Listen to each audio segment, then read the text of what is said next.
భూకంపం సంభవించింది. ఢిల్లీ, జమ్మూ కాశ్మీర్లో భూమి కంపించింది. పంజాబ్, హర్యానా, హిమాచల్లోనూ ఈ ప్రకంపనలు కనిపించాయి. ఈ నేపథ్యంలో ప్రజలు రోడ్ల మీదకి పరుగులు తీసినట్లుగా కనిపిస్తోంది. మరోవైపు ఆఫ్ఘనిస్తాన్లో ఈ భూకంపం మరింత తీవ్రంగా ఉంది.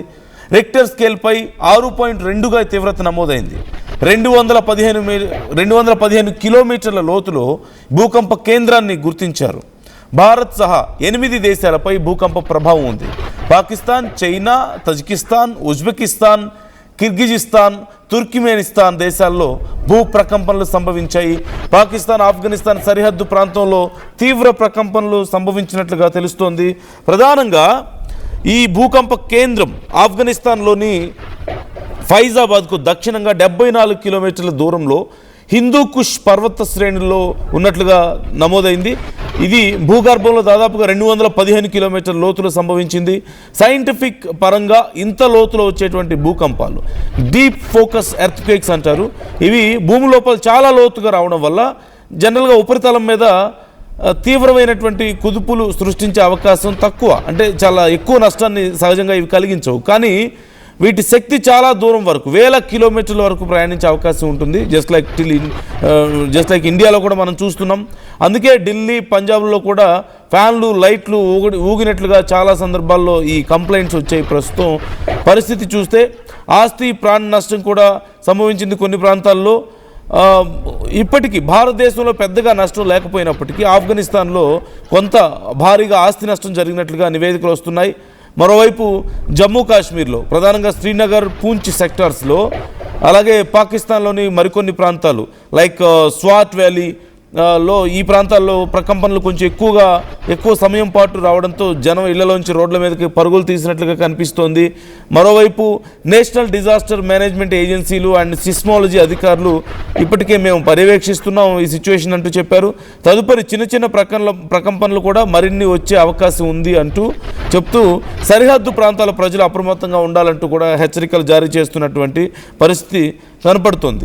అయితే మనం సేమ్ సిచ్యువేషన్ మనం చూసాం. వెనిజులాలో కూడా కేవలం 1 మినిట్ గ్యాప్తో 2 భారీ భూకంపాలు సంభవించాయి.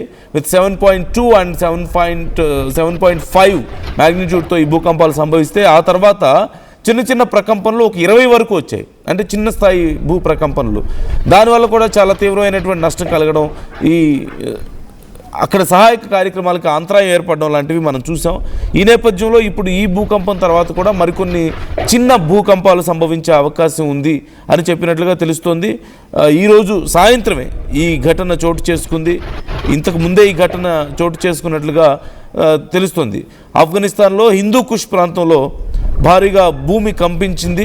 దాని ప్రభావంతో ఇప్పుడు ఢిల్లీ, ఆ బోర్డర్ నుంచి దగ్గరలో ఉన్నటువంటి ప్రాంతాలు ఢిల్లీ, ఎన్సీఆర్, అలాగే పంజాబ్, జమ్మూ కాశ్మీర్, చండీగఢ్ ఇలాంటి భారతదేశంలో ఉన్నటువంటి ఉత్తర భాగంలో ప్రాంతాల మీద ఈ ప్రకంపనల ప్రభావం ఉన్నట్లు కనిపిస్తోంది.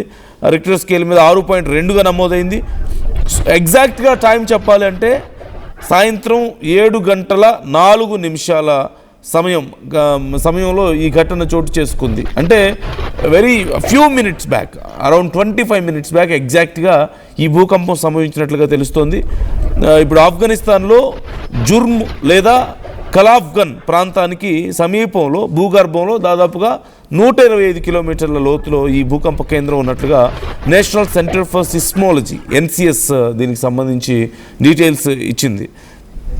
అయితే భూకంపం చాలా లోతులో రావడం వల్ల జనరల్గా కొంత ఇంపాక్ట్ తక్కువగా ఉందని చెప్తున్నారు. ఒకవేళ సహజంగా మనం చూస్తుంటాం, లైక్ గతంలో జపాన్లో వచ్చినట్లుగా, మొన్న వెనిజులాలో వచ్చినట్లుగా అతి తక్కువ డిస్టెన్స్లో కనుక అరౌండ్ 20 కిలోమీటర్స్, 50 కిలోమీటర్స్ ఆ రేంజ్లో కనుక, ఆ డెప్త్లో కనుక భూమి లోపల భూకంప కేంద్రం ఉన్నట్లయితే ఇప్పుడు నమోదైనటువంటి రిక్టర్ స్కేల్ మీద నమోదైనటువంటి 6.5 స్థాయి కాకుండా చాలా తీవ్రమైనటువంటి నష్టాన్ని కలిగించే అవకాశం ఉంది.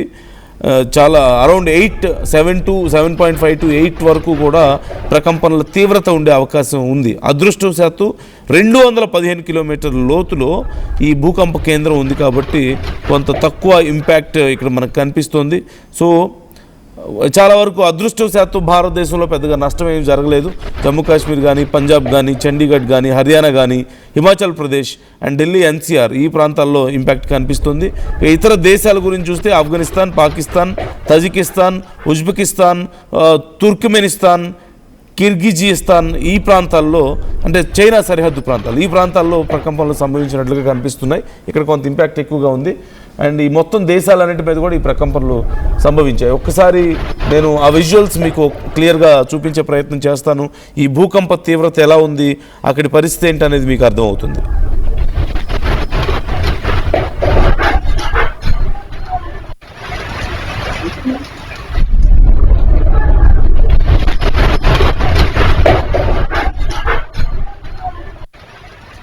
సో మీరు చూస్తున్నారు ఆ ప్రాంతంలో ఇళ్ళు అన్నీ కూడా ఎలా ఊగిపోతున్నాయో మీకు కనిపిస్తుంది. చాలా ప్రాంతాల్లో బైక్స్, కార్స్ అన్నీ కూడా షేక్ అవ్వడాన్ని మీరు గమనించవచ్చు. Including the CC camera visuals also you can observe. CC camera కూడా షేక్ అవుతూ కనిపిస్తుంది. చాలా ప్రాంతాల్లో జమ్మూ కాశ్మీర్, ఆ పరిసర ఢిల్లీ, జమ్మూ కాశ్మీర్ ఈ పరిసర ప్రాంతాల్లో, పంజాబ్ ప్రాంతాల్లో ఇళ్లలో ఫ్యాన్లు లేదంటే ఈ కిచెన్లో ఉన్నటువంటి సామాను ఇలాంటివన్నీ కూడా షేక్ అవ్వడం, కొంచెం కింద పడడం లాంటివి జరిగాయి. అదృష్టవశాత్తు భారతదేశంలో ఇప్పటికైతే పెద్దగా ఆస్తి నష్టం కానీ ప్రాణ నష్టం కానీ జరగలేదు.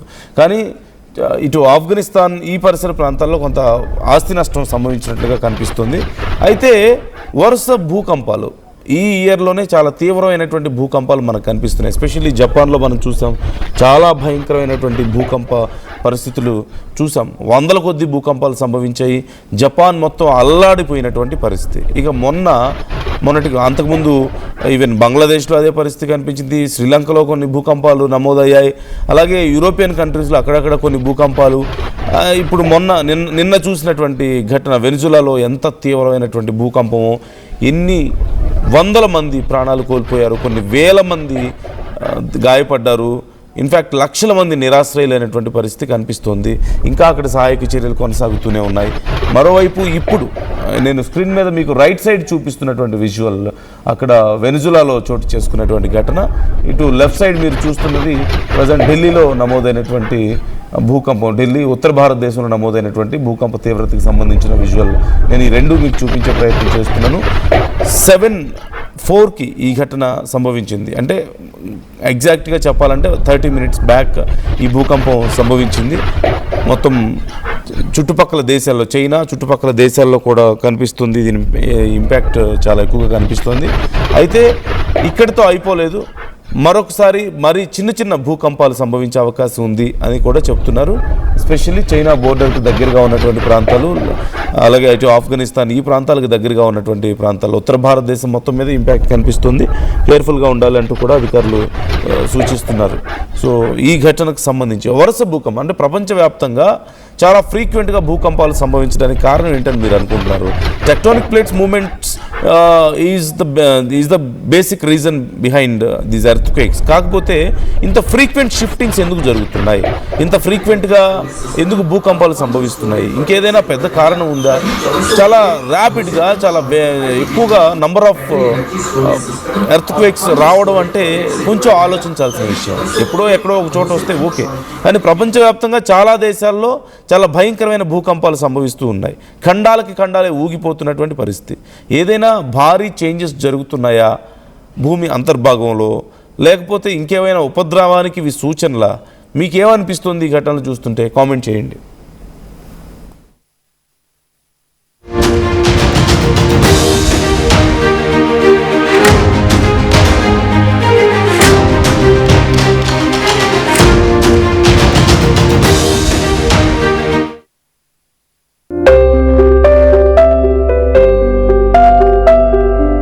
చిన్న ఆనందాలు 35 ఏళ్లుగా నా జీవితంలో లేవు.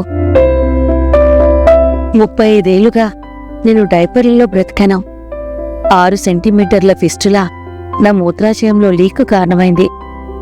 ఎవరూ నాకు సహాయం చేయలేకపోయారు. AINUలో వైద్యులను కలిసే వరకు.